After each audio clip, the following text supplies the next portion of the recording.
Okay, recording.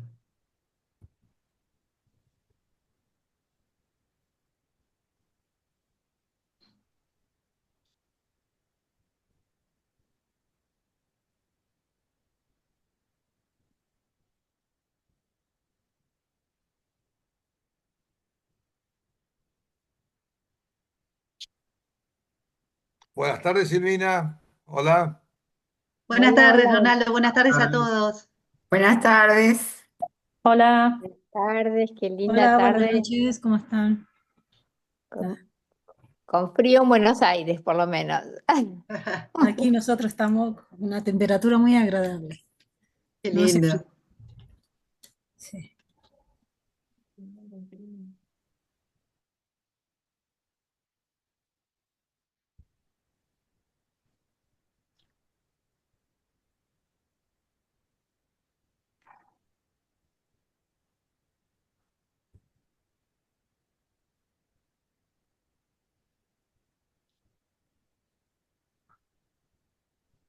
Si les parece, hoy empezamos ya la clase, así le dejamos el lugar al padre Gustavo y ya tiene su tiempo para la clase.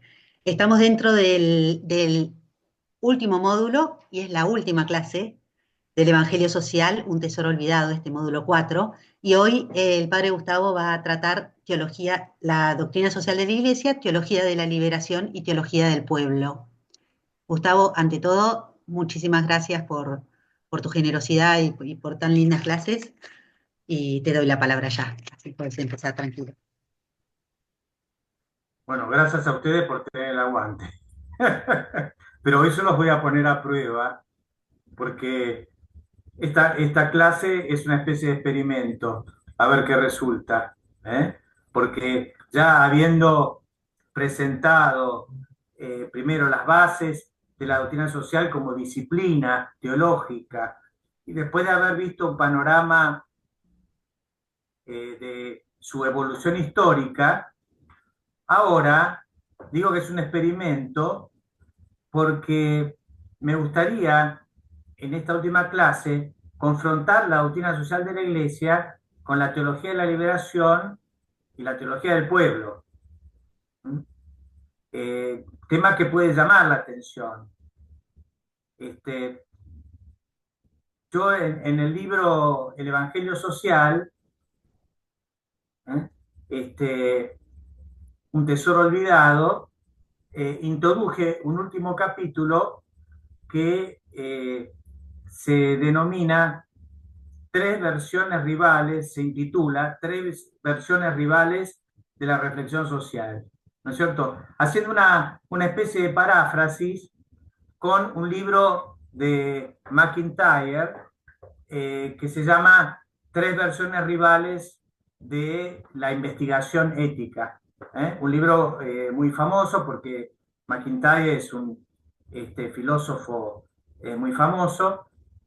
Se me ocurrió eh, hacer esta especie de paráfrasis porque en la reflexión social de la Iglesia a lo largo de toda la historia, si bien uno puede hablar de una tradición de la Iglesia, en realidad existen diferentes tradiciones eh, que no podemos, acá no pudimos desarrollar, pero por ejemplo, al comienzo, en los primeros siglos, hay una tradición de reflexión social que es la patrística, los padres y doctores antiguos de la Iglesia.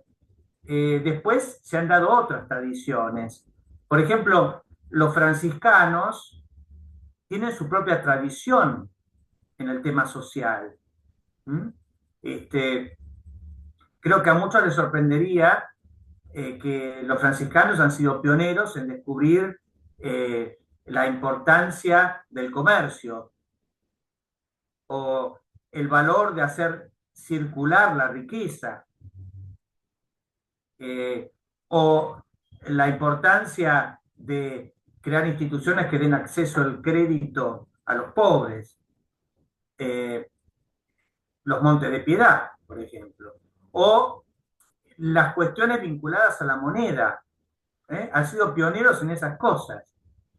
Después la tradición escolástica también ha sido una referencia insustituible en toda una serie de temas sociales.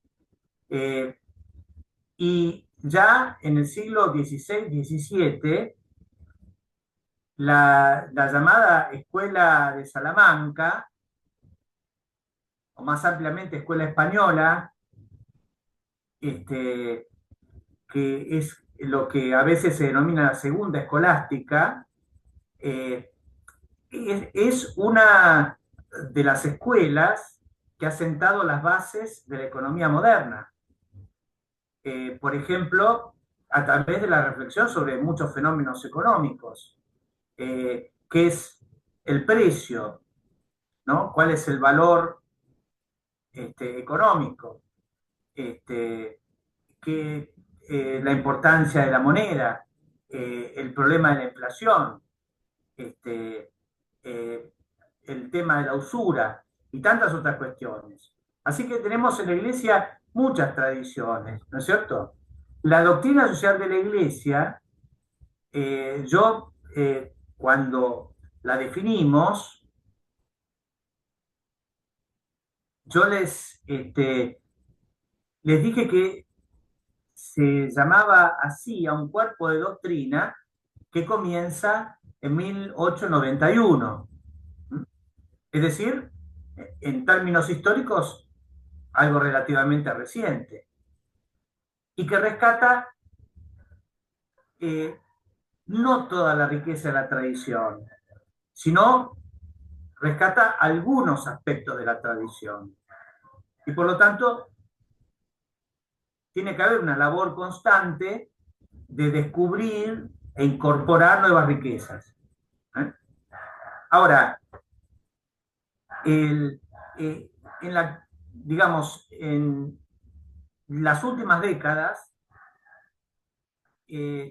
dos tradiciones que han estado en competencia con la doctrina social de la Iglesia han sido, desde fines de los 60, la teología de la liberación, y ya en los 70, la teología del pueblo, que con sus más y sus menos continúan hasta hoy. Ahora, ¿por qué les digo que son tradiciones distintas a la doctrina social de la Iglesia? Porque tanto la teología de la liberación como la teología del pueblo se originan en contextos específicos, tratando de responder a problemas específicos, con un intento de partir desde otros principios, otro método, una reinterpretación de muchos conceptos, y por lo tanto son modos de reflexión distintos desde su mismo origen y que han sido críticos a la doctrina social de la Iglesia. Han nacido acompañados con una crítica, una insatisfacción respecto de la doctrina social de la Iglesia. Ahora, cuando veamos las diapositivas, esto lo voy a ir precisando un poquito más. De manera que, en ese sentido, uno puede decir que son tradiciones rivales. Han nacido con una actitud crítica frente a la doctrina social de la Iglesia, la teología de la liberación más crítica, la teología del pueblo logró ser más cercana a la doctrina social de la Iglesia. Ahora, que sean rivales, ¿a qué me refiero? ¿Cómo lo interpreto este término? Porque puede ser un poquito fuerte. No significa que sean incompatibles completamente. No significa que sean contradictorias. Significa, en primer lugar, que son distintas. y que han querido, tanto la teología de la liberación como la teología del pueblo, adquirir centralidad en la Iglesia, desplazando a la doctrina social en el sentido tradicional, y a su vez la doctrina social, si bien ha criticado la teología de la liberación, también ha sabido asumir aportes de la teología de la liberación y la teología del pueblo, e incorporarlas al magisterio. Hay que ver cómo. Entonces hay divergencias, hay convergencias. Yo sé que esto puede parecer un poquito enredado, pero es importante porque de estas tres tradiciones que menciono, doctrina social de la Iglesia, teología de la liberación, teología del pueblo, la doctrina social de la Iglesia es el magisterio. Es decir, aquello que goza de la autoridad de la Iglesia, que está sostenido por la autoridad magisterial. Y por lo tanto, uno tiene que ser cuidadoso de no leer la doctrina social de la Iglesia desde tradiciones que están fuera de ella misma. Y eso es fundamental para poder preservar la continuidad de la doctrina social de la Iglesia, evitar que caiga en incoherencias. Entonces, esta es una pequeña introducción. No se asusten si esto parece muy complicado. Ahora voy a tratar de, mostrando diapositivas, voy a tratar de explicitar estas cuestiones, para dejarles finalmente algunos temas de reflexión, para que ustedes continúen su reflexión.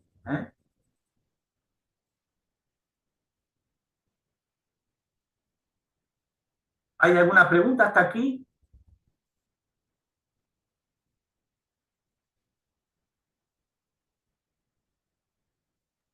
Padre, yo sí quisiera preguntar, estoy hablando desde Colombia, el tema es muy importante, ya que toca pues buena parte del quehacer de la teología y del aspecto liberador en América Latina ante la situación social que se está viviendo. Usted ha mencionado que la metodología, que hay una diferencia de metodología, Sí. pero pregunto un poco porque podría también de una vez en la parte introductoria, una cosa podría pensarse metodológicamente el modo de hacer la teología desde los salones de clase, desde las bibliotecas, y otra la metodología que se formula haciendo la teología desde la situación del pueblo, Bueno, las justicias sí, sí, y sí. las Sí, dificultades que sí. los latinoamericanos, un poco en esa línea, padre, perdóneme. Sí, sí, sí, eso es precisamente los temas que vamos a abordar, ¿eh? Y con una aclaración, que eh, por supuesto que cada uno es libre de adherir a la tradición, que le convenza más. O sea que acá yo no voy a decir que algo está mal o algo está bien. Simplemente el objetivo es ayudar a ver que las cosas son diferentes, este, pero son tradiciones dentro de la iglesia. Así que partimos de la base que acá no estoy intentando excomulgar ninguna tradición. Son todas válidas. Eh, Todo comienza con el Concilio Vaticano II, eh, que eh, probablemente ustedes sepan que tuvo dos documentos centrales. una constitución dogmática sobre la Iglesia, Lumen Gentium, y una constitución pastoral, una novedad absoluta, una constitución no doctrinal, sino pastoral, sobre el lugar de la Iglesia en el mundo, Gaudium et Spes, ¿no es cierto? Y acá hay dos ideas que son fundamentales. Respecto de la Iglesia, cómo se ve la Iglesia a sí misma, cómo se define a sí misma, la Iglesia se define como sacramento universal de salvación, un instrumento de Dios para la salvación de todos los hombres. Y en cuanto a su lugar en el mundo, la Iglesia formula el principio de la autonomía de lo temporal. Es decir, la Iglesia no quiere invadir el ámbito propio de las realidades temporales. Reconoce que lo temporal tiene su autonomía. Por ejemplo, las ciencias. La Iglesia no se quiere poner a enseñar cuál es el origen del universo desde el punto de vista científico. Eso lo deja las ciencias. La Iglesia no quiere ponerse a enseñar cuál es, por ejemplo, el mejor sistema económico o el mejor sistema político. Eso se lo deja a las respectivas disciplinas. La Iglesia entonces respeta la autonomía de lo temporal. Ahora, tanto una cosa como la otra, en realidad todo el Concilio Vaticano II tenía el objetivo de reconciliar a la Iglesia y a la fe con la modernidad, rescatar las aspiraciones válidas de la modernidad y darles una respuesta. Entonces, esto ha sido la preocupación del Vaticano II después de las crisis que llevaron a un abismo entre la Iglesia y el mundo moderno, reconciliarse con el mundo moderno, no sometiéndose, pero tampoco rechazándolo, sino discerniendo cuáles son las aspiraciones legítimas. Ahora, ¿qué pasó en Latinoamérica? En Latinoamérica el concilio fue recibido de una manera crítica. Crítica no en el sentido de negativa, pero sí en el sentido de que hubo cosas que convencieron más y otras menos, ¿no? Y en general, para la Iglesia latinoamericana, el Concilio Vaticano II era un concilio eurocéntrico, era un concilio que estaba muy focalizado en los problemas que interesaban a los países del norte del mundo. Y por lo tanto el tema de la modernidad. Pero para la Iglesia latinoamericana el problema más preocupante no era la reconciliación con la modernidad, sino el tema de la pobreza. Entonces, la Iglesia latinoamericana, al recibir el Concilio Vaticano II, lo hizo a su manera, a la luz de sus preocupaciones. Si el Concilio Vaticano II fue un concilio de un espíritu optimista, la Iglesia latinoamericana no tenía ese mismo espíritu, sino que estaba, digamos, abocada a la preocupación por un signo de los tiempos negativo, la pobreza extendida. Y por eso, más que hablar de la Iglesia como instrumento o sacramento universal de salvación, la Iglesia latinoamericana prefiere hablar de la opción preferencial por los pobres.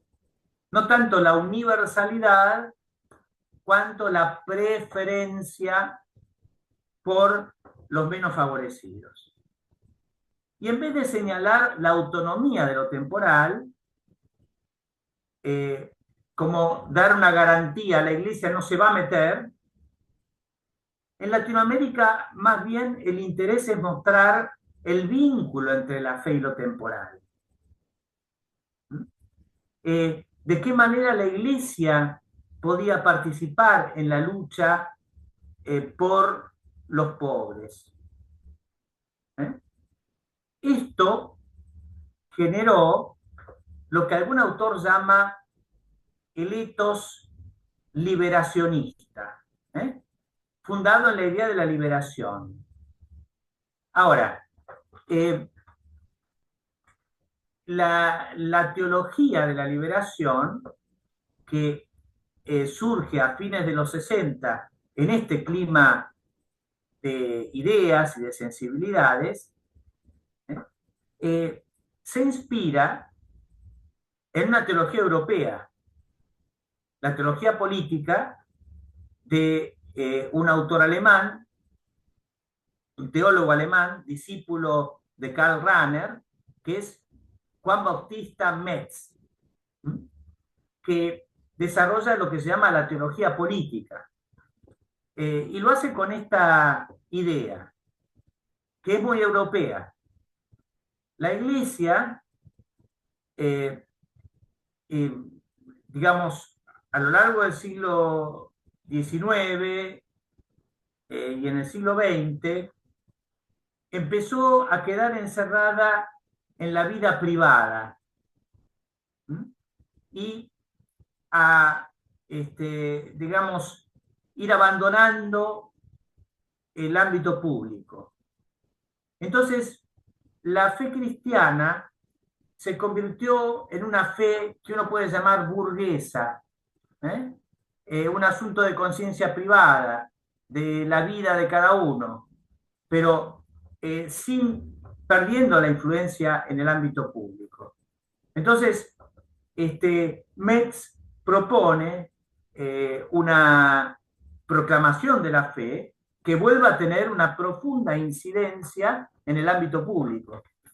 Porque la fe, al volverse privada, corría el riesgo de convertirse simplemente en una fe que llevara paz, confort espiritual a los creyentes, pero que se desresponsabiliza del mundo y pierde ese filo propio de la fe para abordar las cuestiones públicas. Entonces, la fe se ha vuelto, dice Metz, como inofensiva, es decir, ya no cuestiona profundamente la vida social.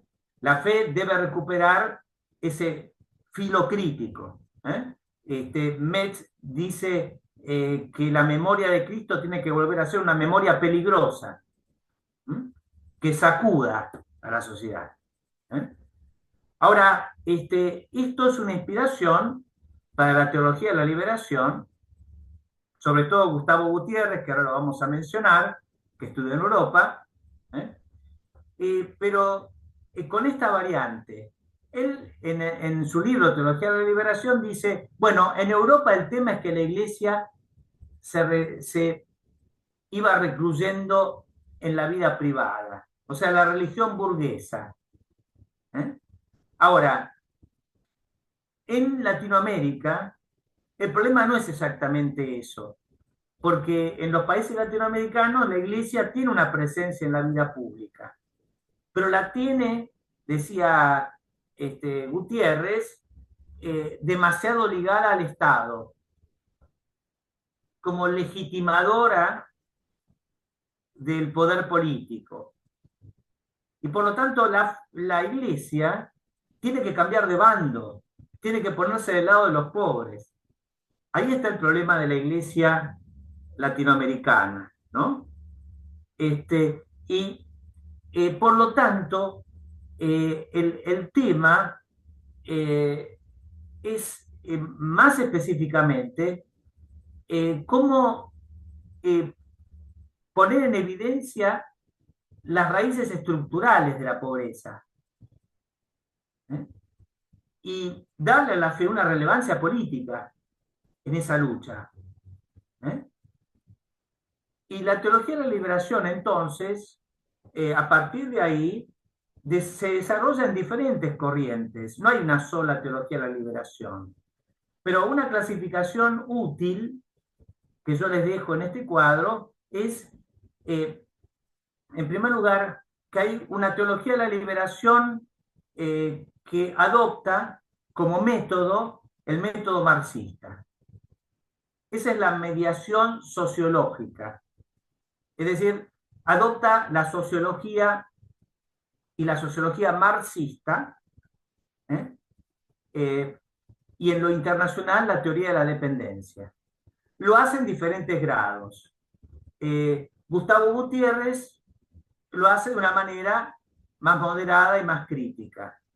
El brasileño Hugo Asman lo hace con una carga ideológica mucho más fuerte. Entonces, ahí se desarrollan diferentes corrientes dentro de la teología de la liberación que, digamos, adoptan en diferentes grados el marxismo. Mientras que en Argentina surge una rama de la teología de la liberación que, en vez de utilizar instrumentos sociológicos, se vuelca a la cuestión cultural. Entonces, la mediación cultural, la cultura del pueblo y la religiosidad que está en el corazón de la cultura popular, que es la religiosidad popular. Esa es la teología del pueblo que desarrolla el padre Scannone, que viene de la teología de la liberación, y el padre Lucio Gera, y otros, ¿no es cierto? Y luego de esa primera generación vendrán otras generaciones de teólogos del pueblo. El padre Gustavo Gutiérrez vino a la Argentina. Yo tuve la oportunidad de escuchar sus presentaciones en el año 2004, 2005, en la Sociedad Argentina de Teología. Un hombre muy inteligente, brillante, muy agradable, muy sereno, pero al mismo tiempo un hombre que ha permanecido muy, uno podría decir, coherente con sus ideas desde el principio. Las ideas que expresa en su libro Teología de la Liberación, que es publicado en 1971 y tiene un éxito universal. Este libro tuvo muchas reediciones hasta los años 90, la última. Nunca cambió el texto, cambió las introducciones, los prólogos, nunca cambió el texto. Siempre siguió pensando básicamente lo mismo. Ahora, la Congregación para la Doctrina de la Fe, en los años 80, decidió elaborar un documento crítico a algunos aspectos de la teología de la liberación. Es decir, no era una condenación total. Y hablando de teologías de la liberación en plural, de manera de mostrar que había una conciencia de que no todos decían lo mismo. Pero este fue un documento muy crítico de algunos pilares de la teología de la liberación, ¿no? Vamos a ver después cuáles. Y 2 años más tarde, en 1986, publica un nuevo documento, esta vez de carácter más positivo, asumiendo la problemática de la liberación, pero en los términos propios de la doctrina social de la Iglesia. Esto es un poco lo que les quiero decir. La doctrina social de la Iglesia ha adoptado temas de la teología de la liberación, como lo haría de la teología del pueblo, pero asumiéndolos de un modo crítico, purificándolos y presentándolos, integrándolos en su propio discurso. ¿Qué fue lo que le criticó, sobre todo el primer documento, Libertatis Nuncius? ¿Qué fue lo que le criticó a la teología de la liberación? En primer lugar, ¿de dónde partía la teología de la liberación?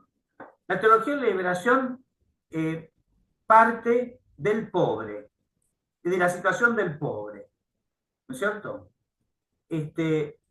Y tiene la idea de que el punto de partida de la reflexión teológica tiene que ser la lucha con los pobres contra la injusticia. La reflexión sobre esa lucha es lo que permitirá desarrollar una doctrina.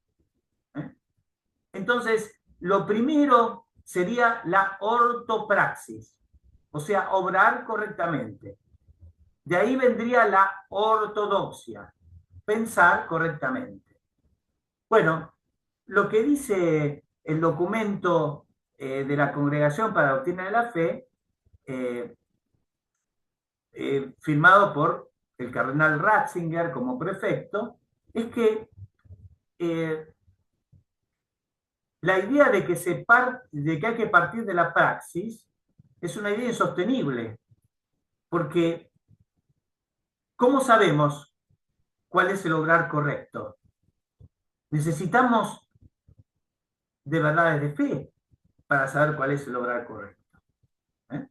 La idea de que primero viene la praxis y después viene la doctrina es una idea marxista. Se acabó el tiempo de reflexionar sobre el mundo, hay que transformarlo. Esa es una idea marxista. Por lo tanto, le cuestiona, la Iglesia le cuestiona a la teología de la liberación esa idea de que hay que partir de la praxis. Y por supuesto, el pobre como punto de partida lo es. Hay que aclarar muy bien esto, porque el punto de partida de la fe es Jesucristo, no es el pobre, en sentido propio. En segundo lugar, el tema del método. ¿No es cierto? La teología de la liberación empleó el método marxista diciendo, emplear el método marxista no es lo mismo que asumir la ideología marxista. Emplear el método marxista sirve para reconocer que existe una lucha de clases y que la Iglesia no puede quedar al margen de esa lucha. Ahora, la respuesta de la congregación es que el método no es separable de la ideología. La lucha de clases, el análisis marxista de la lucha de clases tiene su origen en una filosofía materialista y atea. Y es inevitable, entonces, que utilizar ese método de análisis lleva a conclusiones que no tienen nada que ver con la fe. Segunda gran observación. Tercero, la teología de la liberación dice no es suficiente la reforma de la sociedad. La única respuesta posible es la revolución. Las reformas no llevan a ningún lado.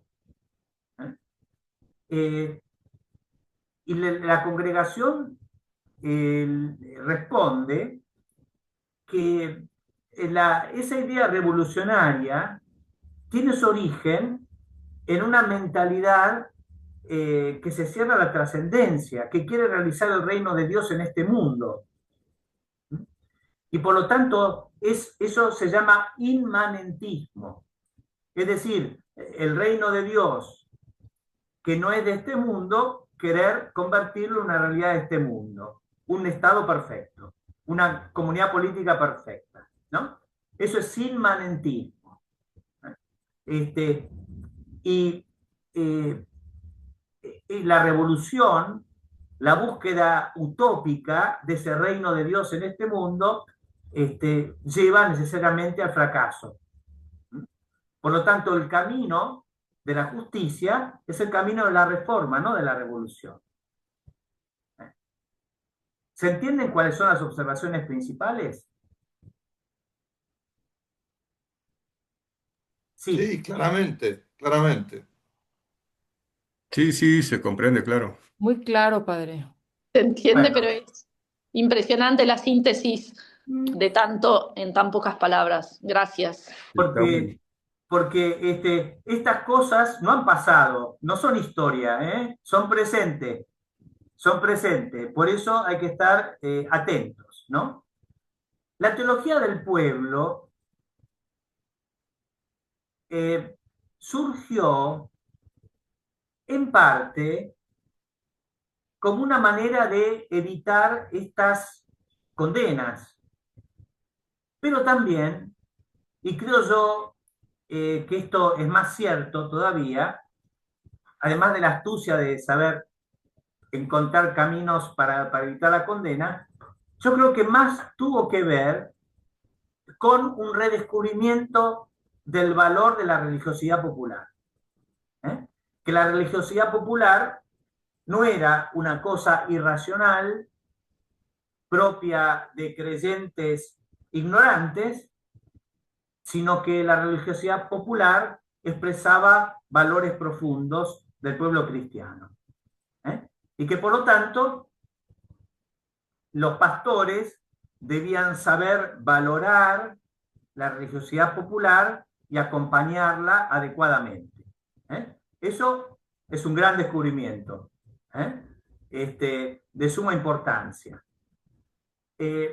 Ahora, los partidarios de la teología del pueblo dijeron, el verdadero cambio, la verdadera transformación social, la verdadera revolución, no va a venir por el camino de la lucha de clases, sino va a venir por el camino de la religiosidad popular.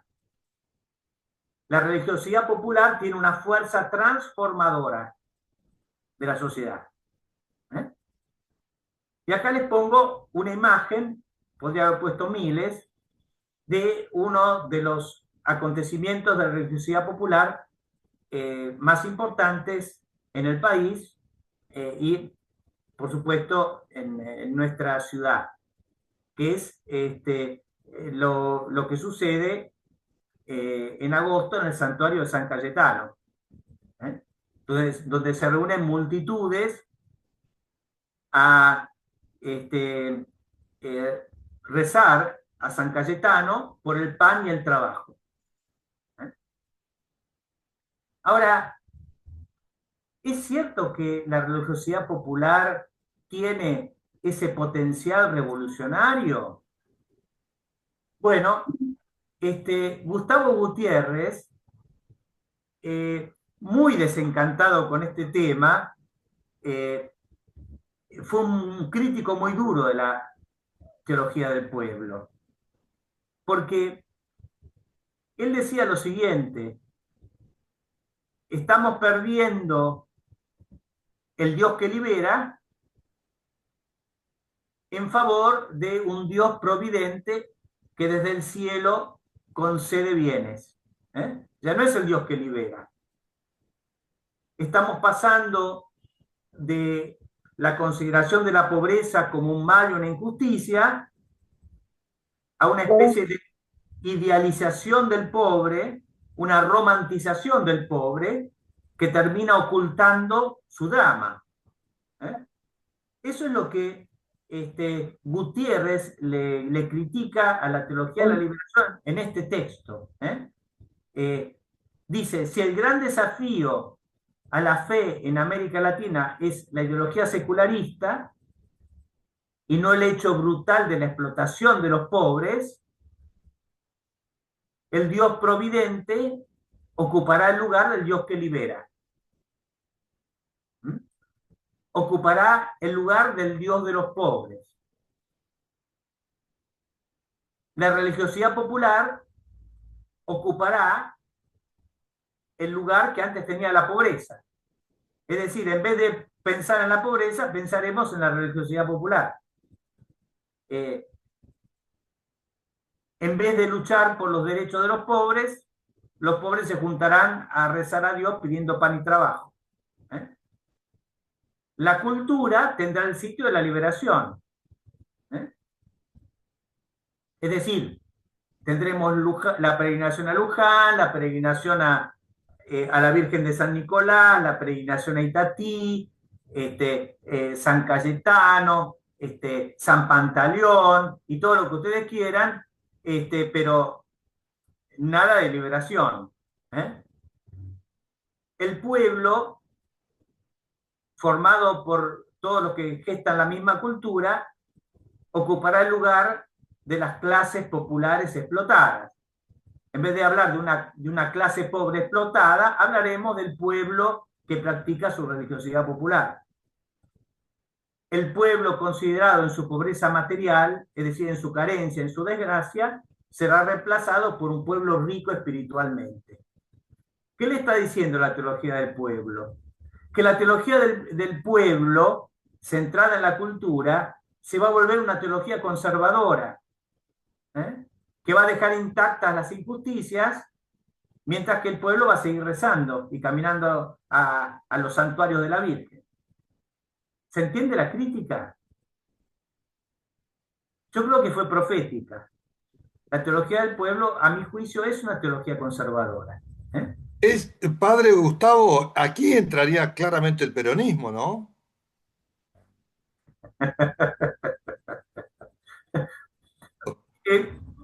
Se puede opinar que sí, pero las analogías corren por cuenta de cada uno. Los vínculos que uno establezca entre cuestiones son... Bueno, gracias de todas formas. Padre, yo le quería hacer una consulta, porque usted mencionó que la teología de la liberación no tuvo tanto arraigo en Argentina.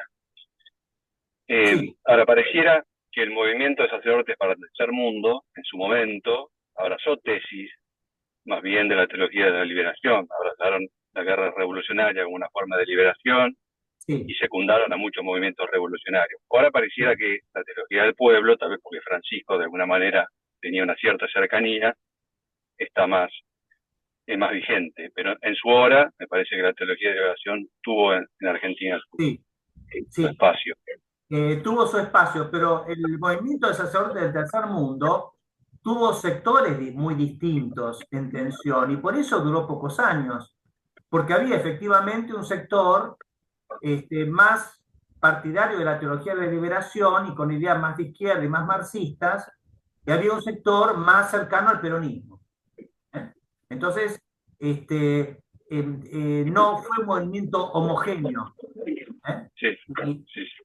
Y terminó por imponerse la teología del pueblo sobre la teología de la liberación.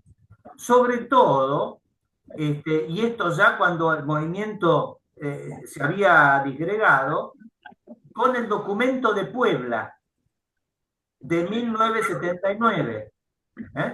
En el documento de Puebla, el Papa Juan Pablo II apoyó, asumió la teología del pueblo, es decir, la reflexión de carácter más cultural. Entonces, si el documento de Medellín en 1968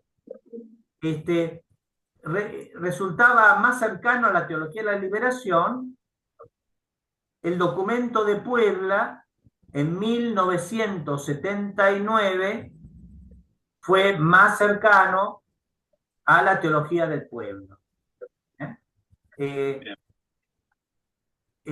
Triunfó esta perspectiva cultural, que para las autoridades de la Iglesia Universal era más compatible con la doctrina social y con un tema que desde Pablo VI había adquirido una enorme importancia, que es el tema de la inculturación de la fe o la evangelización de la cultura.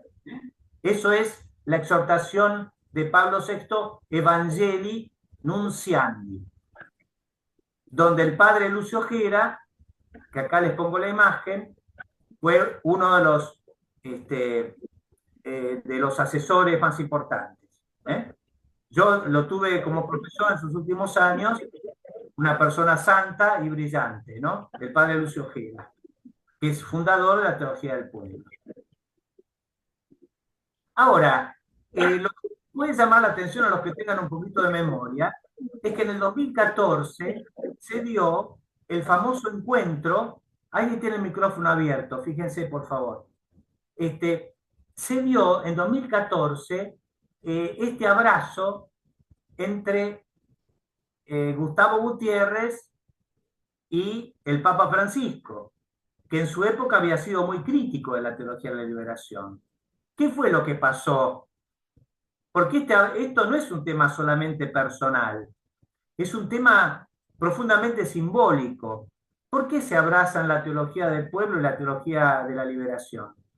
Se abrazan porque la teología de la liberación, después de la caída del comunismo, abandona el método marxista. Por lo menos cree haberlo abandonado. Y asume la reflexión más cultural. Mientras que la teología del pueblo, que durante muchos años, por los problemas políticos de la Argentina, había estado totalmente focalizada en lo pastoral, vuelve a adquirir una especie de discurso social radical con Francisco, de manera que ya las distancias entre teología del pueblo y teología de la liberación básicamente desaparecieron. El abrazo entre el Papa y Gustavo Gutiérrez está expresando que ya no hay diferencias sustanciales entre la teología de la liberación y la teología del pueblo. La teología de la liberación se ha vuelto más cultural, la teología del pueblo ha recuperado el filo social que había abandonado por cuestiones de prudencia en los años 70. Ahora, esto que les narré, quizás de una manera un poquito desordenada, ahora quisiera presentárselos de una manera un poquito más sistemática, para que al menos les queden estas diapositivas para seguir pensando el tema. La doctrina social de la Iglesia, nosotros hemos visto, parte de una epistemología universalista. Es decir, es una disciplina teológica que busca ser universal. Por eso, por ejemplo, ustedes van a ver, si toman el compendio, o cualquier documento de doctrina social de la Iglesia, van a ver que se habla ante todo de el hombre, el ser humano, la vocación del hombre, el pecado del hombre, la sociedad, el Estado, etcétera, etcétera. Conceptos universales que después hay que aplicar a las diferentes situaciones particulares. Pero el discurso es universal. Ahora, la teología de la liberación, por lo que hemos dicho, tiene una epistemología muy distinta, que es particularista. ¿Qué significa? Que desde el comienzo la teología de la liberación se focaliza no en el hombre, sino en el pobre, no en la sociedad, sino en las estructuras de pecado, o una sociedad marcada por las estructuras de pecado. No la sociedad o el pueblo, sino la clase. Y la Iglesia no pretende ocupar un lugar mediador, imparcial, objetivo, sino que se declara de la parte de los pobres, en contra de la explotación de los ricos. Y por lo tanto, como parte de la lucha de clases. Este particularismo, es decir, la Iglesia se pone de parte, es la Iglesia de los pobres para los pobres. Es una Iglesia pobre para los pobres. Y no ve ese particularismo como algo negativo, sino positivo, porque dice lo siguiente: la universalidad de la doctrina social de la Iglesia es abstracta. El hombre no existe. La sociedad no existe. Existe este hombre, rico o pobre, esta sociedad, justa o injusta. Entonces, la teología de la liberación dice, primero pensemos la realidad que tenemos ante nuestros ojos, después, a partir de ahí, llegaremos a una universalidad, pero no abstracta, sino con contenido. En cambio, si uno parte de esa universalidad de conceptos que flotan en el aire, nunca va a llegar a la realidad concreta. Esa es la polémica. Ahora, la doctrina social de la Iglesia, a partir de su reflexión sobre el hombre, ha llegado al pobre, al tema del pobre. La teología de la liberación ha llegado desde el pobre al tema del hombre, o sigue viendo a los hombres en términos de ricos y pobres. Preguntas. Ahora, en cuanto a el tema de la inspiración bíblica de estas teologías, la teología en la cual se inspira la doctrina social de la Iglesia, ante todo, es la teología de la creación. Dios crea el mundo, Dios crea al hombre, y Dios le da al hombre la vocación de dominar la tierra. Dominarla en el sentido de administrarla responsablemente. Y de crear una comunidad de hermanos. Entonces, esa es una vocación que tiene el hombre a humanizar el mundo y por lo tanto al desarrollo, a través de una evolución, de un esfuerzo progresivo, desarrollar el mundo. Entonces la doctrina social de la Iglesia se funda en la teología de la creación, donde por supuesto está el problema del pecado. El hombre pecó, pero el pecado no frena, no hace fracasar el proyecto de Dios, que es que el hombre se desarrolle y sea colaborador en la obra creadora de Dios. Hay un himno que rezamos algunos sábados en la liturgia de las horas, que dice, y tú, Señor, prolongas en sus pequeñas manos, las manos de los hombres, tus manos poderosas. Como decir, en la actividad del hombre se prolonga la actividad creadora de Dios.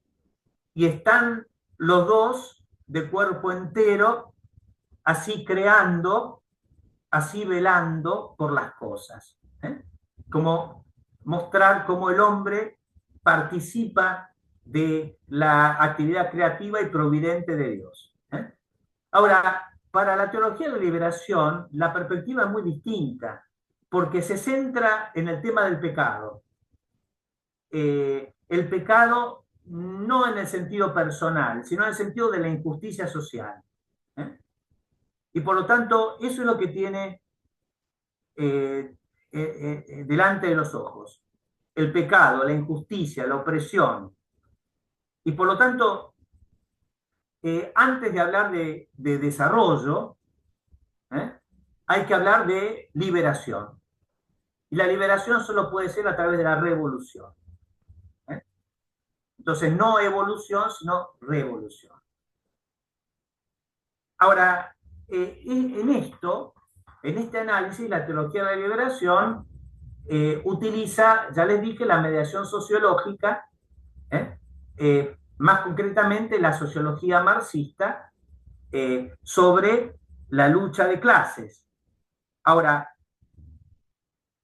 clase es ya un concepto marxista, porque si ustedes lo piensan bien, clase significa que hay un grupo social completamente homogéneo que tiene un solo interés, y ese solo interés se contrapone al interés de otra clase que tiene su propio interés, contradictorio con el interés de las demás clases. Entonces, se analiza la sociedad en términos de clases separadas, con intereses contrapuestos, y por lo tanto la única salida es que una clase se imponga a la otra. O se imponen los ricos oprimiendo a los pobres, o se imponen los pobres despojando a los ricos. Esa es la lucha de clases. Por supuesto, la teología de la liberación habla de un reino donde ya no habrá ni ricos ni pobres. Pero ese reino no se va a dar en este mundo. En este mundo lo que se va a dar es la lucha. La lucha sin tregua entre ricos y pobres. Y cuando los pobres parecen haber triunfado, ¿no es cierto? Y parecen estar gobernando, de repente esos pobres se convierten en una nueva nomenclatura que explota a los nuevos pobres. De manera que la lucha de clases no tiene fin.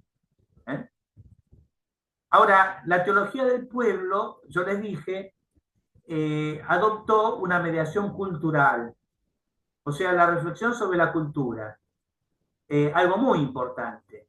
Y en el corazón de la cultura, la religiosidad popular. Entonces ya no habla en términos de clase, sino que habla en términos de pueblo, un solo sujeto, no clases sociales, sino un solo sujeto, que está unificado por la misma cultura. Ahora, la teología del pueblo logra desprenderse del marxismo. Acá yo les dejo simplemente cuestiones para pensar, no podemos acá desarrollarlas, pero la literatura de la teología del pueblo identifica pueblo con pobres. La clase media, perdón, vamos a empezar por los ricos. Los ricos en el fondo no son pueblo si son ricos, porque no comparten los valores del pueblo, que es el pueblo pobre. Y la clase media es una clase alienada, porque quieren ser como los ricos y quieren escaparse, reniegan de la pobreza. Entonces, están ahí en el medio, remando, pero sin una identidad y sin una función histórica. Cuando el Papa Francisco, en viaje a los Estados Unidos, le pregunta en el avión, bueno, su santidad, usted está yendo a un país que tiene una extensa clase media, ¿tiene algo parecido a la clase media? Y Francisco, con mucha sinceridad, dice, lo tengo que pensar. Y sí, lo tenía que pensar, porque la teología del pueblo no tiene un discurso para la clase media. Y por lo tanto, yo soy de la idea de que hay un clasismo mal disimulado. Si alguno quiere profundizar un poquito ese tema. El padre Scanone, cuando ya Francisco era papa, escribió un libro que sintetiza lo esencial de la teología del pueblo. Se lo recomiendo para su reflexión. Ahora, yo les insistí en que la teología del pueblo, perdón, la doctrina social de la Iglesia, no es una tercera vía. Yo se los dije en la primera clase, la doctrina social de la Iglesia no es una tercera vía entre el marxismo y el capitalismo, no es eso. Es una categoría propia, dice Juan Pablo II en Sollicitudo Rei Socialis. Es una categoría propia. ¿Por qué? Porque la Iglesia no tiene un programa que proponer. Yo, bueno, voy acá, aunque esto me lleva un poquito de tiempo, hoy estaba meditando en una anécdota que contó el cardenal Mejía, que para nosotros es una figura, bueno, de gran autoridad, porque el cardenal Mejía había estado en el concilio y había escrito notas interesantísimas sobre el concilio. El cardenal Mejía cuenta que antes de la Revolución Argentina, la Revolución de 1966 que derrocó al presidente constitucional Arturo Illia, fueron unos militares a visitarlo para ganar su favor para la revolución, y le dijeron que ellos iban a establecer el gobierno de las encíclicas. Y Mejía les quiso hacer entender que las encíclicas no son un programa de gobierno, lo cual le valió que se fueran muy disgustados con él.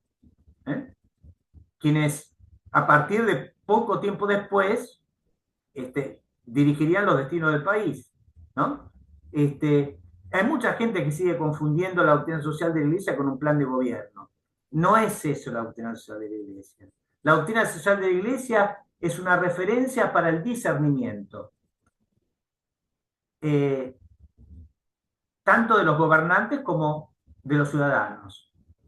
Y el discernimiento es una actividad que debe ser presidida por la prudencia, la virtud de la prudencia. Y como yo le decía a un párroco mío, que siempre se enganchaba en todo lo que le pedían, le decía, mira, la prudencia es una virtud de contemplar muchas cosas antes de tomar una decisión. Es decir, lo propio del prudente es que tiene en cuenta muchas cosas, la complejidad de la realidad, para tomar una decisión. En cambio, la teología de la liberación y la teología del pueblo siguen manteniendo de una manera u otra la idea de que la Iglesia puede aportar un modelo de sociedad y por lo tanto que el pensamiento social de la Iglesia puede ofrecer a la sociedad una tercera vía. Y esa tercera vía que la Iglesia propone es utópica. Es decir, lo que propone es la utopía. Y eso es propio de la revolución. La revolución propone la utopía, si no, no habría revolución. ¿Qué es lo que propone la revolución? Se va a acabar la injusticia, va a llegar la justicia. ¿Y qué es en qué suele terminar la revolución? Que los triunfadores vuelven a hacer lo mismo que aquellos que fueron echados del poder. La injusticia continúa bajo nuevas formas. La doctrina social de la Iglesia, por eso, no tiene utopías, sino que busca la reforma progresiva de la sociedad. Mientras que la teología de la liberación y la teología del pueblo tienen una mentalidad utópica. Aunque el Papa Francisco ha advertido contra cierta enfermedad del utopismo, pero eso no obsta a que en su discurso la utopía esté muy presente. Ahora vamos a ver más en concreto, ¿no? En lo político, la doctrina social de la Iglesia ha hecho una larga evolución, acercando, sobre todo desde fines del siglo XIX y a lo largo del siglo XX, acercándose cada vez más a la democracia republicana. Es decir, una democracia que propone un poder limitado, poder político limitado, una constitución, derechos humanos con las correspondientes garantías y la división de poderes. Eso es la democracia republicana. El pueblo gobierna a través de representantes. Y ese sistema de la democracia republicana, que por supuesto toma diferentes formas, la Iglesia no se mete en la forma concreta, es lo que hace posible el pluralismo. Es decir, que podamos convivir en la sociedad personas de diferentes religiones, de diferentes convicciones políticas, de diferentes visiones de la vida, todos como ciudadanos que respetamos la Constitución y las leyes y elegimos periódicamente las autoridades.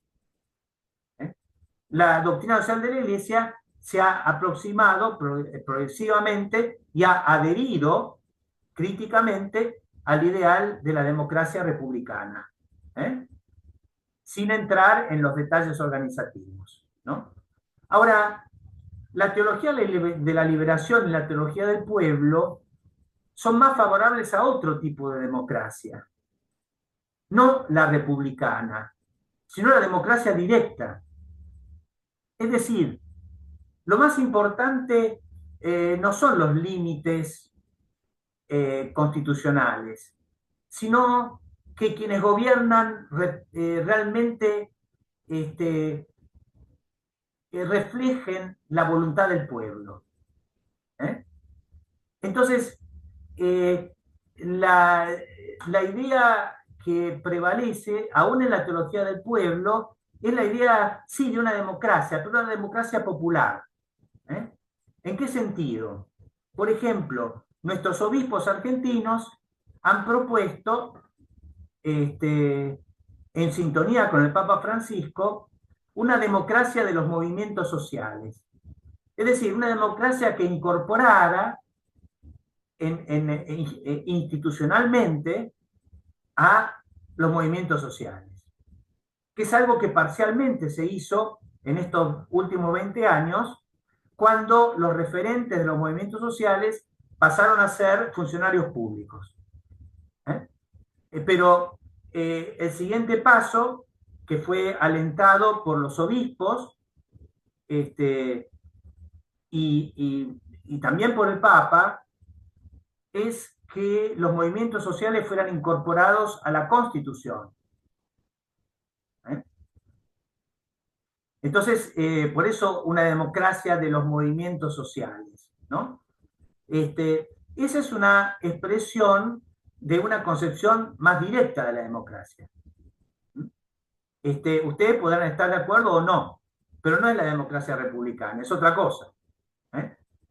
Y detrás hay una visión de la sociedad que no es pluralista, sino más bien monista. Porque en la democracia republicana conviven ricos y pobres, diferentes sectores sociales, diferentes intereses, ¿no es cierto? En una democracia directa, la idea es que se exprese el pueblo, que es fundamentalmente el pueblo pobre.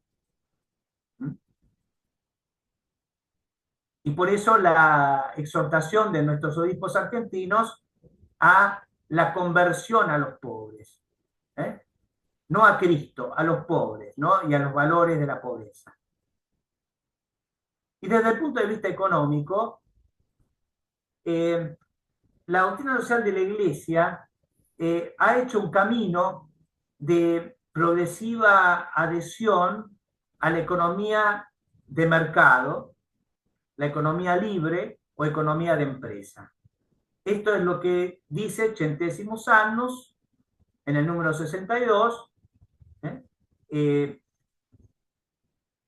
Dice que esta es una acepción del capitalismo, economía de mercado, economía libre, economía de empresa, que la Iglesia apoya.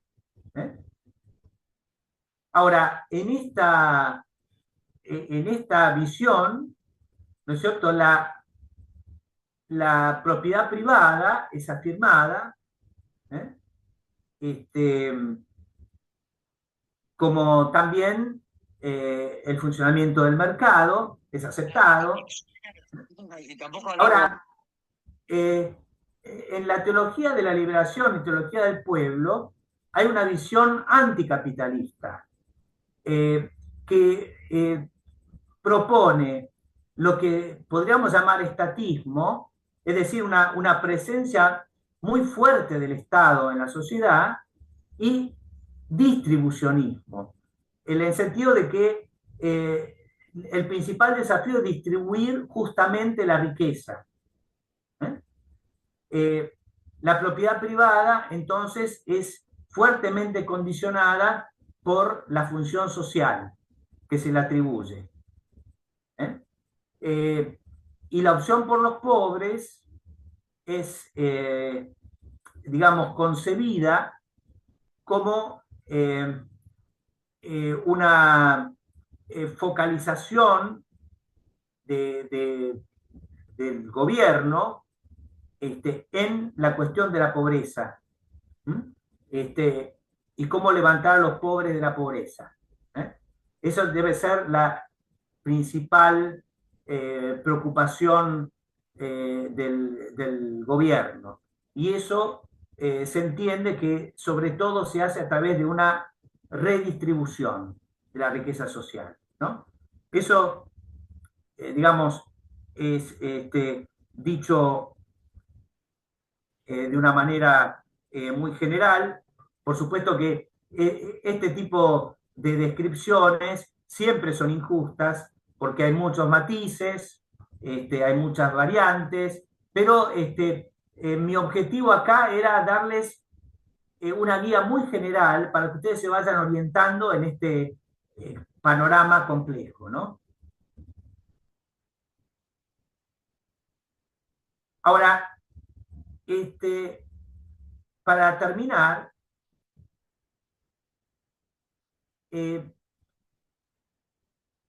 empezamos con el tema de la pobreza en Latinoamérica. ¿Cuál es la causa de la pobreza? Una de las causas es la escasez. La humanidad fue pobre siempre, hasta muy recientemente, en que se dio el fenómeno completamente nuevo de una parte creciente de la humanidad saliendo de la pobreza. Es un fenómeno muy novedoso. La otra causa de la pobreza es la injusticia. La injusticia también es un factor generador de pobreza. Entonces, en cuanto a la escasez, hace falta pensar en el tema del desarrollo. La Iglesia Universal tiene una teología del desarrollo que nosotros no hemos recibido mucho. Pero la Iglesia latinoamericana ha aportado este tema de la liberación. No se puede pensar del desarrollo en abstracto sin tener presente las estructuras que impiden el desarrollo. El Magisterio Universal, uno podría decir que ha hecho más hincapié en el desarrollo. El Magisterio Latinoamericano ha hecho más hincapié en el tema de la liberación. Estas son dos perspectivas que se pueden conciliar, complementar. En la pobreza hay un tema de escasez y necesidad de desarrollo, hay un tema de injusticia y necesidad de liberación. Por eso, todo lo que dije antes no es para que uno descarte una tradición de reflexión social y se quede solamente con la otra, sino que se puedan integrar, ¿no? Ahora, lo que yo propongo para ir terminando es esto, que la liberación es un objetivo muy importante, pero el tema es entender en qué consiste la liberación. Si uno lo piensa en términos de clases sociales, que creo que es un error, la liberación sería liberar a los pobres de los ricos. Los ricos explotan a los pobres son explotados por los ricos, liberemos a los pobres de los ricos. Yo creo que esa es una perspectiva muy, digamos, muy esquemática, muy poco realista, porque el problema no es el señor que vive acá en Barrio Parque, un barrio Paquete, un barrio lindo de Buenos Aires, que a lo mejor es un empresario que tuvo éxito con su empresa y se ha ganado de buena ley sus bienes. El problema no es ese señor que da trabajo, que produce bienes, servicios. El problema está en otro lado. El problema está en los privilegios, en los grupos que son injustamente favorecidos por el Estado y por la maraña de reglamentaciones que protegen esos privilegios corporativos. Entonces, yo creo que tiene que haber una liberación, pero tiene que ser la liberación que derribe los privilegios. El gran problema no es que hay ricos y pobres en primer lugar, sino que hay privilegiados por un lado y postergados por otro. Entonces, hay que eliminar, hay que liberar de los privilegios que benefician a algunos a costa de todo lo demás. Entonces, el problema no es tanto ricos y pobres, el problema es privilegiados y no privilegiados, porque esos que explotan pueden estar viviendo en medio de una villa, pueden ser sindicalistas, pueden ser gente que se enriquece en la economía informal, pueden ser políticos corruptos. Es decir, la gran diferencia en la cual tenemos que focalizarnos no es ricos y pobres. Eso es secundario. Además, hay que ver a qué se llama rico y a qué se llama pobre, lo cual significaría todo otro curso. Sino ver privilegiados y postergados. Eso es lo que hay que... Contra eso hay que luchar. Eso es la justicia social. ¿No es cierto? Y este tema de postergados y privilegiados está muy unido a otro tema, que es la relación entre el Estado y la sociedad civil. El estatismo, es decir, el Estado que invade la sociedad civil, es una garantía de privilegios corporativos. La mejor garantía de justicia social es una sociedad civil que tenga autonomía y que tenga el Estado a su servicio, no sirviéndose de ella. Entonces, yo creo que el tema de la liberación es un tema muy importante, no se puede prescindir de él. Hay que agradecer a la teología de la liberación y a la teología del pueblo por haberlo puesto en el candelero, pero creo que lo interpretan con categorías equivocadas, anacrónicas, ideológicas, y que hace falta renovar la mirada sobre estas cosas. Bueno, termino acá porque no sé si alguien quería hacer alguna pregunta, porque si no, vamos terminando pasando Padre, van a invitar a las chicas a una encuesta. sí, sí. Maxi. Padre, si me permite, otra vez, para qué papel juega la comunidad o las comunidades, las pequeñas comunidades, las comunidades eclesiales de base en la formulación de la teología de la liberación. ¿Qué le parece a usted? Sí, la teología de la liberación, el tema de las comunidades de base es un tema propio de la teología de la liberación. ¿Por qué? Porque la teología de la liberación pensaba que era necesario concientizar a los pobres, ¿no es cierto? Es decir, que adquirieran conciencia revolucionaria.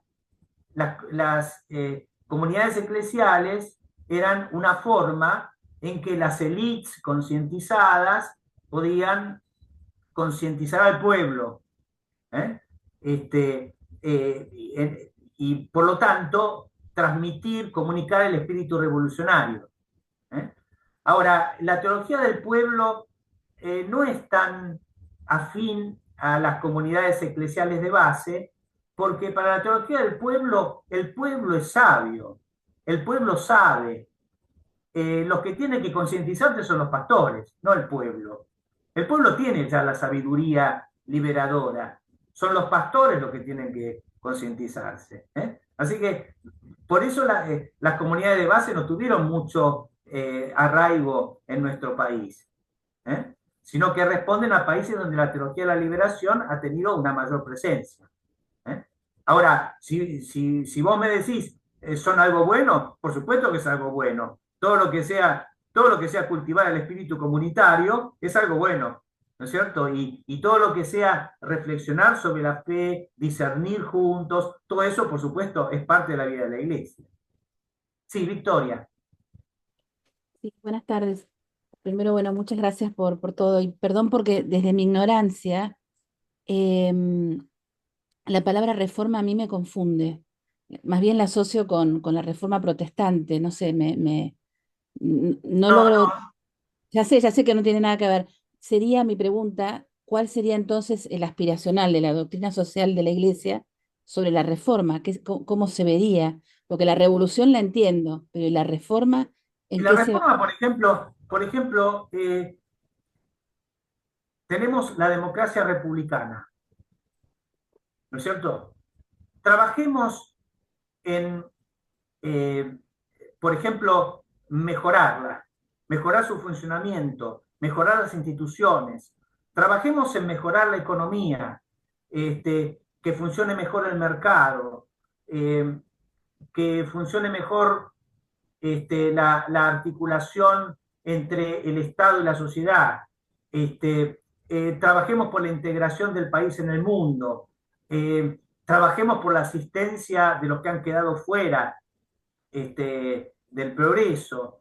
Mejoremos la educación, ¿no es cierto? Estos no son ideales revolucionarios, son la reforma de aquellos que son conscientes de que las instituciones sociales son imperfectas y hay que irlas mejorando, ¿no es cierto? Ahora, bien, que si nosotros tiramos todo abajo, después no vamos a saber qué construir en su lugar.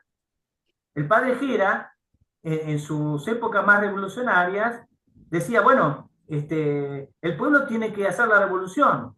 Y cuando le preguntaban, ¿y qué viene después de la revolución? Bueno, el pueblo se dará sus propias instituciones. Lo cual es como decir, no tengo ninguna idea. Es muy jorobado tirar todo abajo, porque después no sabes con qué reemplazarlo. Michael Novak, en un libro que recomiendo, no sé si está en español, pero bueno, al menos a los que puedan leer en inglés, ¿qué es la teología de la liberación? Dice, uno de los grandes problemas de los teólogos de la liberación es su falta de reflexión institucional. No sabían con qué reemplazar. Lo mismo que yo les acabo de decir, la democracia de los movimientos sociales. ¿Qué significa eso en concreto? Nadie se preocupa por precisar de qué manera se puede hacer. Claro, yo hablo de movimientos sociales y quizás los de otros países no entienden bien a qué se refiere. Pero bueno, el Papa los ha recibido año por año, los movimientos sociales. Los referentes de los movimientos sociales no los elige nadie, se eligen a sí mismos. Los movimientos sociales, aún recibiendo recursos del Estado, no rinden cuentas, no tienen auditorías, no tienen cartas orgánicas, no tienen normas. ¿Qué significa incorporar eso en una constitución? ¿Y a qué fin? ¿Y de qué manera? ¿Y cómo evitar que que la pertenencia a un movimiento social vaya en contra de los derechos de un ciudadano.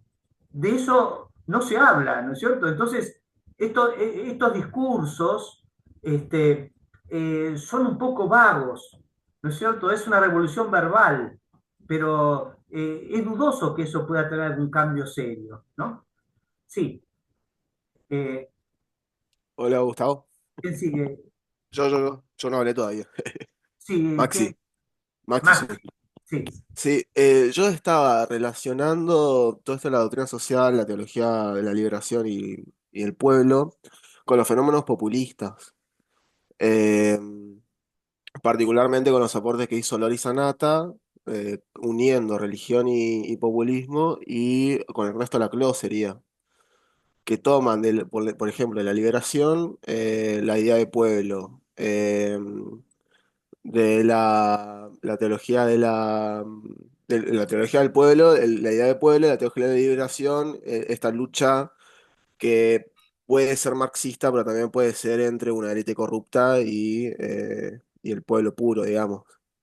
sí, Em, y además, el populismo, ahora me estoy refiriendo más que nada al peronismo, hace esta conexión, pero también toma la doctrina social de la Iglesia y insiste en ser republicana y democrática.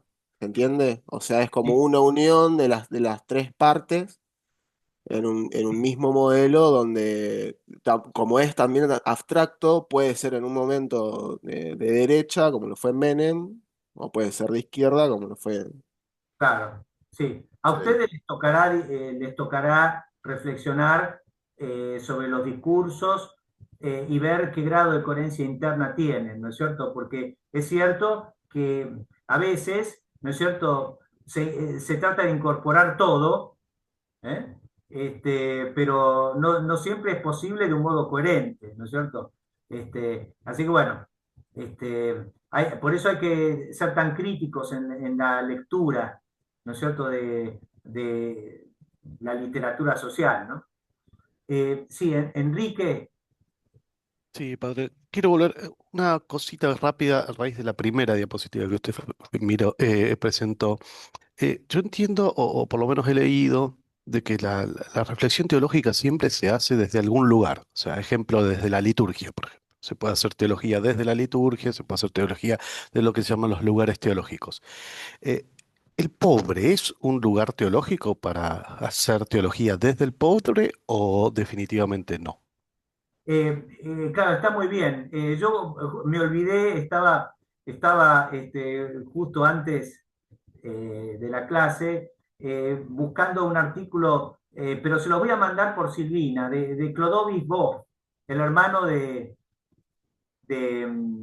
Leonardo Boff, que se refiere a este tema. Sí, el pobre puede ser un lugar teológico, pero este, secundario respecto al lugar teológico primario, que es Jesucristo.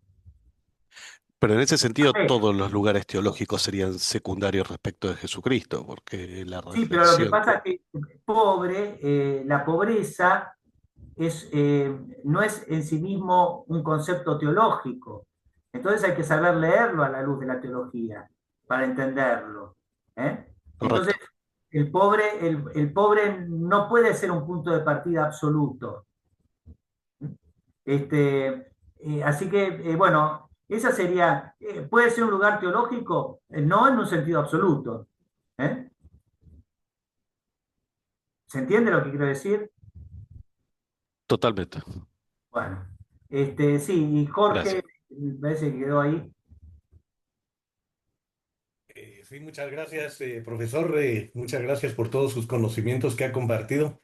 Solo quisiera referirme a algo que mencionó casi al inicio sobre los escolásticos de Salamanca, que pues me llamó la atención que no fueron muy tratados durante el diplomado, tomando en cuenta sus aportes pues muy importantes, incluso precedieron bastante a Adam Smith, ¿no?, en muchas de sus ideas en cuanto a la propiedad privada, la teoría monetaria, la justicia comercial, el justo precio. Y también tenemos la contraparte ahí de Sancho de Moncada, por ejemplo. Lo otro me refería un poco a Juan de Mariana, en donde él era nacionalista y proteccionista. Entonces, mi pregunta es si este pensamiento de esta escuela es compatible en la actualidad o vigente con la doctrina social de la Iglesia. Sí, pero todavía queda mucho por integrar. ¿eh? Entonces, una tarea pendiente es poder integrar muchos de sus aportes en la doctrina social de la Iglesia. Por ejemplo, en lo que se refiere a moneda, ética de la producción de la moneda, como hay un libro de Kulzmann que se dedica a eso. Una ética de la producción de la moneda, el tema de la inflación, el tema de la moneda, bueno, como eso hay muchos temas que están pendientes de ser incorporados. Sí, sí, sí. Bueno, Muchas gracias. Johan, no. Bueno, ahora le paso entonces a las chicas que les quieren hacer una propuesta para Yo antes tengo una encuesta en pregunta más. poquitos minutos. Sí. Tengo una pregunta más cortita. No nos Eh, podemos despedir. en la, en Gustavo la, no se va, Gustavo no se va. en la teología liberal de la liberación y la teología del pueblo, hay como una mirada teleológica, ¿no? Sí, En la doctrina social no, sí. Sí, también. sí. Lo que pasa es que el problema está acá, ¿no es cierto? La mirada teleológica, ¿a dónde apunta la doctrina social? ¿A dónde apuntan estas dos teologías? Apuntan al reino de Dios. Pero el tema es cómo concebís el reino de Dios.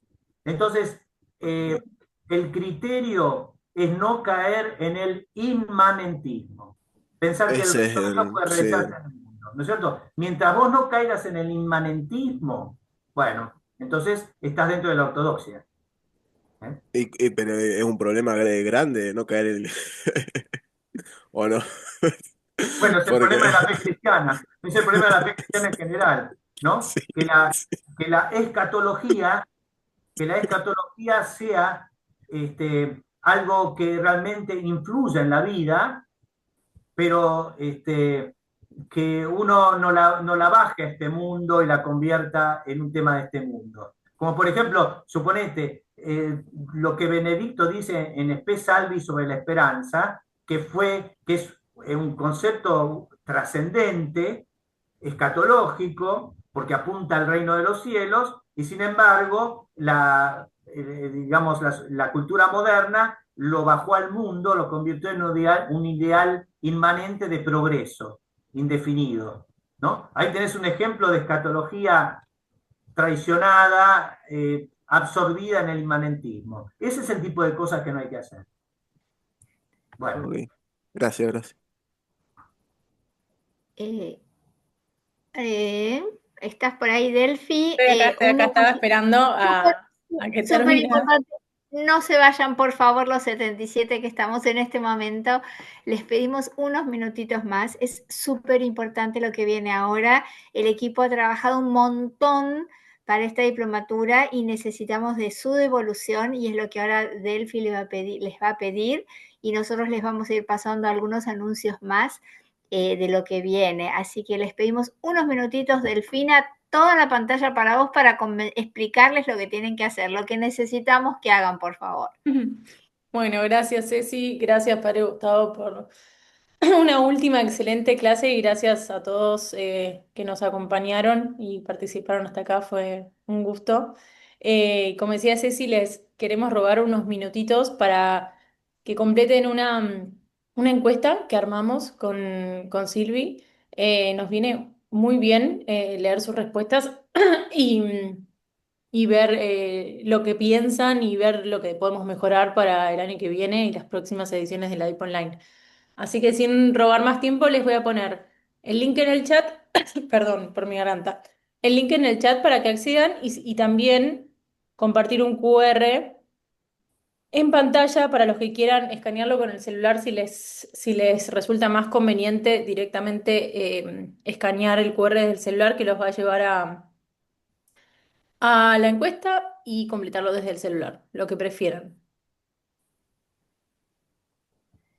Les vamos a dar más o menos unos 5 o 6 minutos para que lo hagan ahora. Así que, nada, retomamos en 5. Es muy importante para nosotros esto. Sí, pero yo no sé cómo hacerlo, como de costumbre. No El tengo link. QR y todas esas cosas. ¿No hay alguna forma de hacerlo directo? Ronaldo, ahí en el chat puse el link a la encuesta. Podés directamente ingresar a Ah, el link que acá en puse en el el chat. chat. Fantástico. Ahora miro en el chat. Gracias. Ahí lo vuelvo a Muchas copiar. gracias. Porfa, no No, escriban no. en el chat ahora, así no, así queda la encuesta como último mensaje. Abro el chat entonces. Sí, abrí el chat y ahí vas a ver que el último mensaje es el link a la encuesta. A ver. Espera. Ajá, sí, acá lo encontré. Bárbaro, gracias, muchas gracias. Ah, Ronaldo, gracias.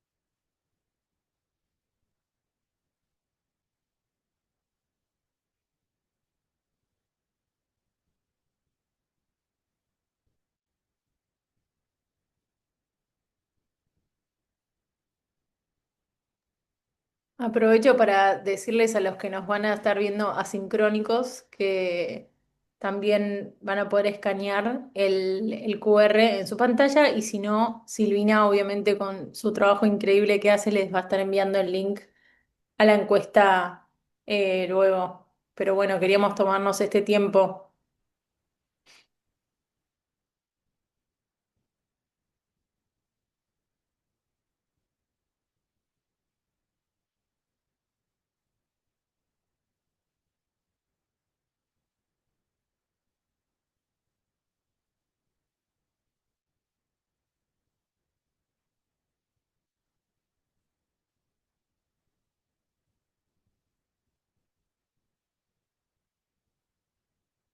¿Podrás poner de vuelta el link? Porque no lo puedo copiar al QR. Si sos Sí, tan por amable, supuesto. Silvina. Sí, no hay problema. Ahora lo vuelvo a enviar.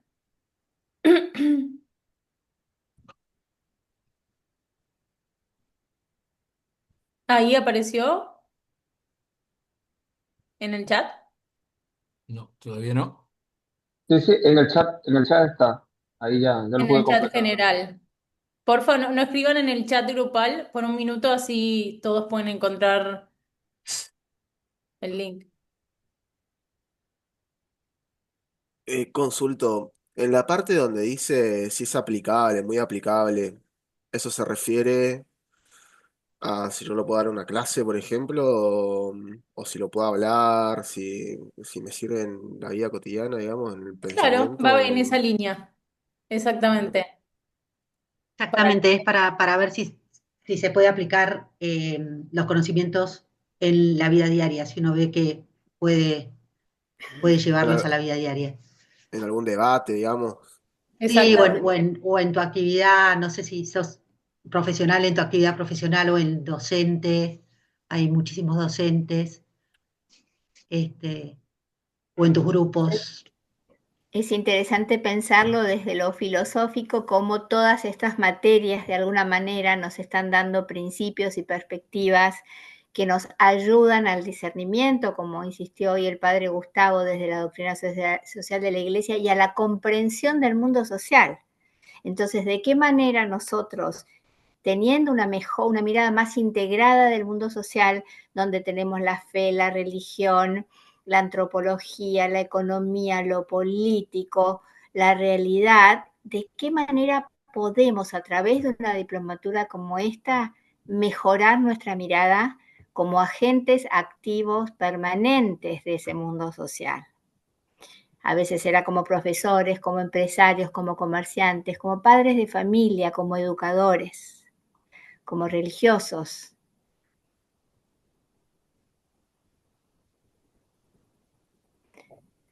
Una Y pregunta. ahora, ¿Van a dar alguna constancia de participación en el diplomado? Ahí Silvina te responde. Bueno, Perdón, no no, encontraba el tranqui, tranqui. micrófono. Disculpen, disculpen. Vamos a mandar mañana la grabación, como siempre, para que tengan esta última clase con ustedes. Y la semana que viene, ya reunido todo el material en un solo documento. Además, un muy breve formulario, porque necesitamos algunos datos para no equivocarnos cuando los expidamos. Les vamos a mandar un formulario para poder expedir el certificado de participación que vamos a hacer. Muchos de los estudiantes asincrónicos van a tardar un poco más porque no están llegando a terminar las clases, entonces los vamos a esperar y cada uno nos lo va a pedir en su momento. Y vamos a mandar también la encuesta, así que no se hagan problemas si en algo no pueden hoy. También la vamos a enviar para el que no lo haya podido completar y para todos los asincrónicos también. Y gracias a los que se tomaron el tiempo ahora de contestarlo. Nos es muy útil.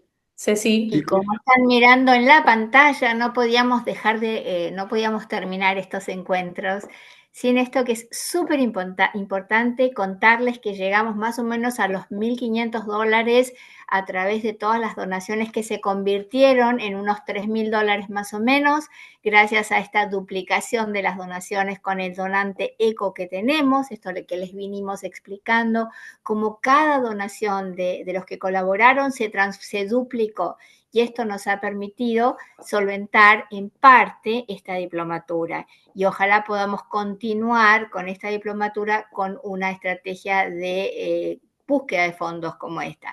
Acá una vez más tienen otro QR y todas las opciones que hay desde el exterior a PayPal, desde Mercado Pago, todas las opciones que hay para contribuir con lo que cada uno pueda. $1, $2, siempre es el doble. Y sepan que eso los hace partes de este network, de esta red de contención y de sostén y que hace posible esta diplomatura o las que vendrán. Así que les queremos agradecer un montón el esfuerzo que cada uno hizo. El que no hizo, el que no pudo donar, gracias por no haber podido. Gracias a cada uno por haber participado y donado su tiempo, su participación en esta diplomatura. Esta propuesta tiene un alto valor en el intercambio. Es súper importante la parte de ustedes. Así que para nosotros ha sido una experiencia maravillosa, súper colaborativa. Seguimos aprendiendo, aprendimos un montón desde el día 1 hasta ahora y estamos súper emocionados y felices por los resultados que estamos viendo de esta diplomatura. Y por supuesto nuestra confianza puesta en lo mejor, en todo lo que nos vemos y va a traer esta diplomatura. Agradecerles un montonazo a los 4 profesores. Les contamos que ya se van a enterar, en algún momento vamos a hacer un encuentro con ellos 4 como una mesa redonda y ese va a ser el cierre final. Agradecerte, Gustavo, por la belleza, la delicadeza, la profundidad, la pureza intelectual que nos traes, la precisión con la que nos instruís y nos acompañás para saber más de esta joya que es, como bien decís en tu libro, ese Evangelio Social, un tesoro escondido o un tesoro olvidado. Y agradecer este equipazo que tenemos. Ustedes no saben cómo se trabaja de bien esta experiencia de lo que es el equipo, con todas las chicas y con especialmente hoy Silvina y Delfina, cómo han hecho posible en el día a día, semana a semana, Silvina con la delicadeza con que contestó cada uno de los mensajes y de los mails a lo largo de todos estos meses. Así que muchísimas gracias en nombre de todo el equipo, a nuestros profesores y a ustedes por haber elegido esta opción que se llama la DIP Online 2025, un programa espectacular del Instituto Acton Argentina. Así que estén súper atentos a todo lo que reciban, a los programas y a las nuevas propuestas que se vienen para la segunda parte del año. Así que muchas gracias. Nos queda un montón siempre de cosas, pero se terminó el tiempo, ¿no, chicas? Sí, se terminó el tiempo, pero un gran gusto en nombre de todos, hacia todos. Ha sido realmente un gusto conocernos y compartir este tiempo. Así que yo seguiré insistiendo con mis envíos, pero van a ser muy poquitos. Por supuesto, por supuesto. Bueno, los Gracias. saludos. Hasta pronto. Chao. Hasta Gracias. pronto. Hasta pronto, muchas gracias. Muy lindo todo. Bendiciones para todos. Saludos a todos. Gracias. Muchas Igualmente. gracias. Hasta luego. Muchas gracias.